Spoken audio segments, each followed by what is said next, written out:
Bonjour les enfants, j'espère que vous avez passé des bonnes vacances. Je vous ai préparé une nouvelle petite capsule.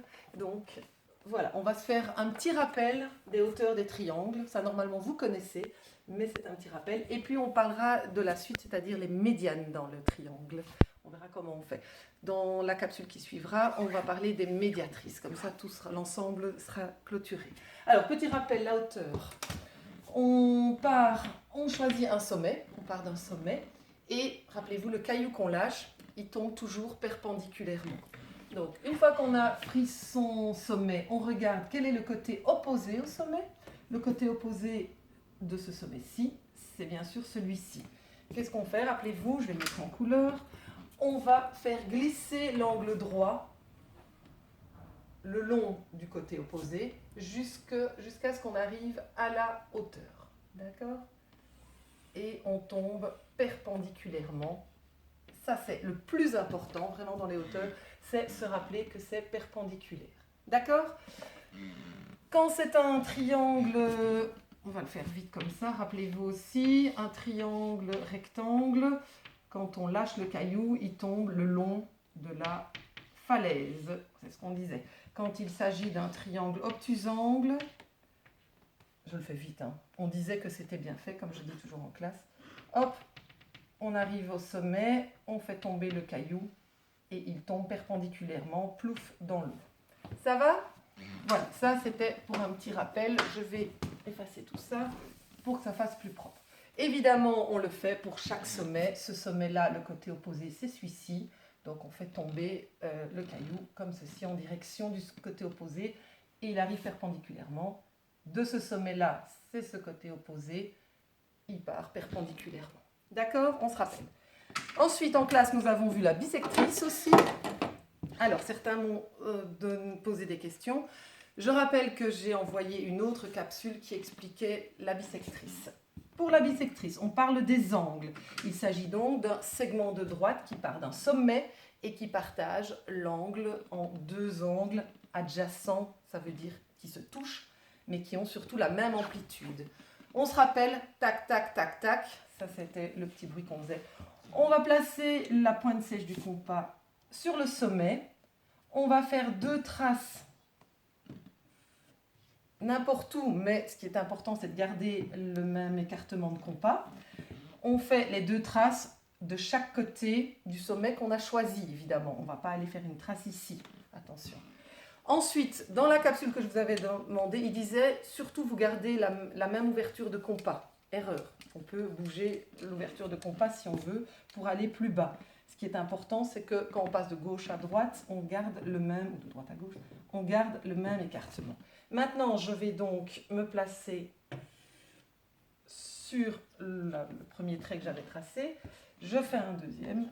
Je me place, je garde la même ouverture de compas et je fais le trait ici. Ça va?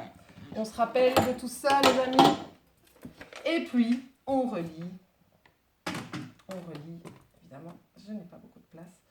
Voilà. On peut s'arrêter ici, moi ça ne me dérange pas. Ou vous pouvez prolonger, ça ne me dérange pas non plus. On a donc partagé l'angle en deux angles de même amplitude. On fait ça pour chaque côté, d'accord, pour chaque sommet, pardon, pour chaque sommet, et on trouve un point d'intersection. Des élèves m'ont posé la question, parce que dans une des questions, il y avait sur la feuille, on parlait de l'angle circonscrit, inscrit, donc c'est pour un autre. Donc quand vous avez votre croisement des trois bisectrices, vous pouvez faire à l'intérieur du triangle le cercle le plus grand possible sans dépasser. Vous le verrez dans les correctifs que je vous ai envoyés déjà. Donc le cercle inscrit, décidément, il fait quelque chose comme ça. Voilà, hop, on disait que c'était juste. Ça ressemble à ça. Madame Lambert rigole parce qu'il est magnifique. Petit rappel donc, voilà, j'en ai fini pour le rappel. On va passer maintenant à la médiane. Alors la médiane, c'est normalement une notion connue. Elle est connue dans les quadrilatères. Que dit la définition de la médiane? La définition de la médiane dit qu'on prend la moitié d'un côté et qu'on va rejoindre la moitié du côté opposé. Ce qui donne, j'ai triché un petit peu à l'avance, j'ai fait les moitiés. Voilà, on part de la moitié d'un côté, on va rejoindre la moitié opposée. Et ici aussi, j'avais déjà mesuré les moitiés. Je peux vérifier, on place le 0 ici, et on a 12 d'un côté et 12 de l'autre, ou 13, non 12, voilà. D'accord, ça c'était la médiane, petit rappel. Alors, comment ça va se passer dans un triangle, puisque on n'a pas de côté opposé? Tout ce qu'on a à l'opposé d'un côté, c'est un sommet. Eh bien, on va travailler avec le sommet. Donc c'est assez simple en fait.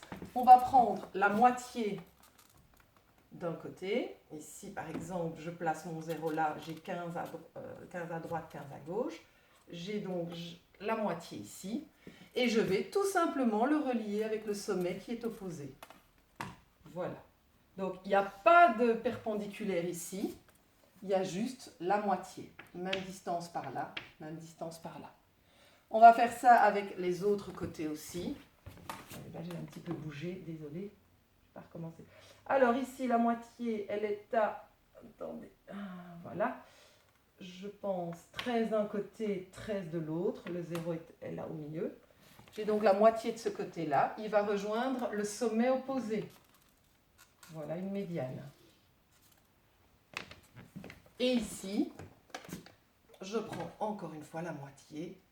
10, 10. Je trace la moitié. Et je rejoins la médiane. Alors, j'ai été relativement précise puisque vous voyez que ça se croise, encore une fois, en un point. Voilà, ça c'est pour la médiane. Dans la prochaine capsule, je vais vous expliquer ce que c'est la médiatrice. Je pense que, voilà, on peut noter que ça et ça, c'est la même chose. Ça et ça, c'est la même longueur. Et il n'y a pas de perpendiculaire. Ça peut arriver que par hasard, en tombant, ça fasse une perpendiculaire, mais ce n'est pas obligatoire. Voilà, j'espère que vous avez bien compris, vous êtes rappelé de tout ça et que vous avez bien compris la médiane. Il y a une feuille d'exercice qui accompagne. Donc voilà, à tout de suite pour la médiatrice. Bye bye.